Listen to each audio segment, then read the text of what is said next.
It's a whopping 22 degrees. It's really lovely out, actually. It's blue skies, which you can see in the background. So I'm just taking a second to enjoy the atmosphere because why not? But we get asked a lot of times about being a vet and people wanting to be a vet. And part of being a farm animal or rural vet also includes being outside in the winter when it's cold. So the anatomy of your outdoor wardrobe, if you're working on cattle, is usually this is just like a thin cold gear long sleeve that I can still do most things, and then I have just my coverall, like light over coveralls on, and then I have my insulated coveralls, which this hand actually is all the way down, and there's zippers that you can swap out back and forth. These are made by Pilla. They're really great. A lot of veterinarians will wear them, outer coveralls. So we change in between each farm. For the most part, there are rare times when we don't really get dirty or we're not looking at anything, or maybe we're going to a different species or we're not going to be like up close. But in general, we change every time because of biosecurity, wanting to make sure we're not taking germs from one farm to another. Then I have insulated vest, and then I have another insulated vest. Usually I have a sweatshirt on or like a sleeveless sweatshirt so that I can do what I need to do. I was just breeding cows, artificial insemination, so I needed to have this arm pretty much unrestricted, but it's still kind of cold. And this is the time of year when you look like you've gained a whole bunch of weight because you have so many layers on, but it's essential for survival. So I have a t-shirt, a long sleeve shirt, I have two vests, there's one, there's two, and this is just like, 22 degrees, no big deal. This isn't like extra super windy or anything like that. I have a hat, of course. Usually I'll have my hood up over it. Sometimes I'll wear another jacket. And then I have boots on.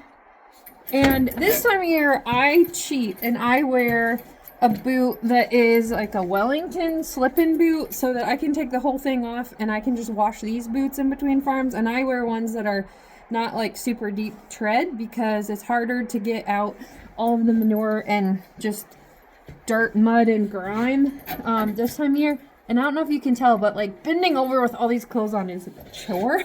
So that's why I like to have these, because a lot of times too we're going into people's houses or shops and we need to kick off our boots, and it's easier than trying to bend over like and untying a boot and then putting your other over boots on. So that's what I do this time of year. And then I have insoles in them that are like wool and a reflective layer to help provide warmth. And then if it's super cold, I'll wear the like hot toe packs that are disposable on my toes just to try to help keep me warm. But I've worn like heavily insulated boots before and I find them heavy and clumsy and I just don't really like them. But for all of those of you who are wanting to consider veterinary medicine, like it's no big deal.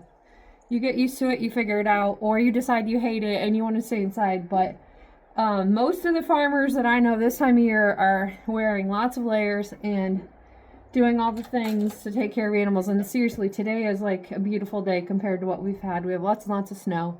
You can see on top of the railroad tie, lots of snow. And I don't have the driveway completely plowed, but that's okay. I'm thankful for my neighbors who helped bail me out and took care of it.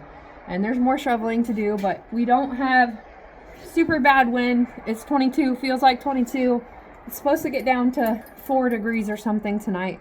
And there's a lot of things that we do to help keep animals warm and extra protected this time of year. But I just wanted to share that essentially you're going to see a lot of people in livestock world wearing different layers and doing this kind of thing if that's with the kind of veterinary medicine that you want to do. So if you are a student and you think you want to be a vet and you want to experience winter in the veterinary medicine world, just this advice on layering up and checking your resale shops and trying to get clothes that'll help you be warm. Because I remember when I was in school and I was following our vet around and helping and riding with him, I have never been so cold in my life as the day I rode with him, and I didn't have like extra super duper warm boots, and they were winter boots and I was used to doing chores as a kid, but standing on concrete in the cold in the winter and not moving is so cold. And my feet went through like a freeze thaw cycle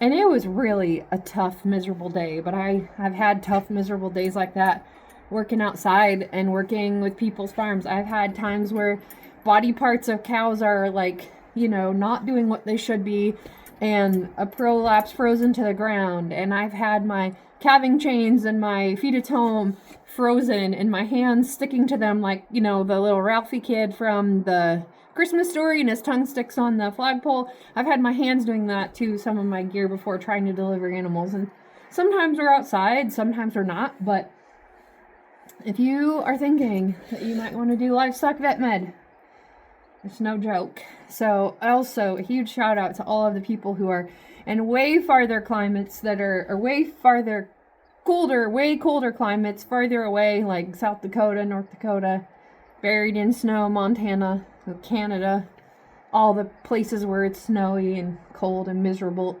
more of the year.